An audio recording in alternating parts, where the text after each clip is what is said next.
अमरावतीत अंमली पदार्थ विरोधात गुन्हे शाखेने कोट्यवधींचा एमडी ड्रग्ज रॅकेट उघड केला आणि या प्रकरणातील फरार आरोपी अखेर पोलिसांच्या जाळ्यात अडकलेत.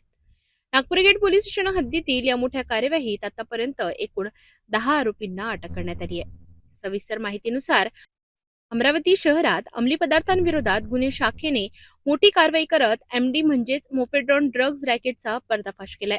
8 मार्च 2026 रोजी गुन्हे शाखेच्या पथकाने गुप्त माहितीच्या आधारे 2 आरोपींना ताब्यात घेतले होते. त्यांच्या ताब्यातून तब्बल 2 किलो 80 ग्रॅम एमडी ड्रग्ज जप्त करण्यात आले होते. या मुद्देमालाची किंमत अंदाजे 3 कोटी 12 लाख रुपये इतकी असल्याचे पोलिसांनी सांगितले.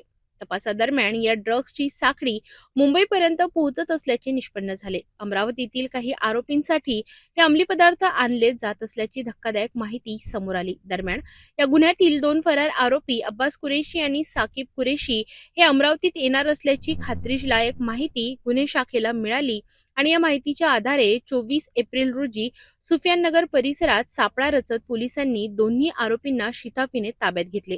दोन्ही आरोपींविरोधात यापूर्वीही अंमली पदार्थासंबंधित गुन्हे दाखल असल्याची माहिती समोर आली आहे. शुक्रवारी त्यांना न्यायालयात हजर करण्यात आले असता 27 एप्रिलपर्यंत पोलीस कोठडी सुनावण्यात आली आहे. या प्रकरणात आतापर्यंत एकूण 10 आरोपींना अटक करण्यात आली असून पुढील तपास गुन्हे शाखेकडून सुरू आहे. ही संपूर्ण कार्यवाही पोलीस आयुक्तांच्या मार्गदर्शनाखाली गुन्हे शाखेच्या पथकाने केली.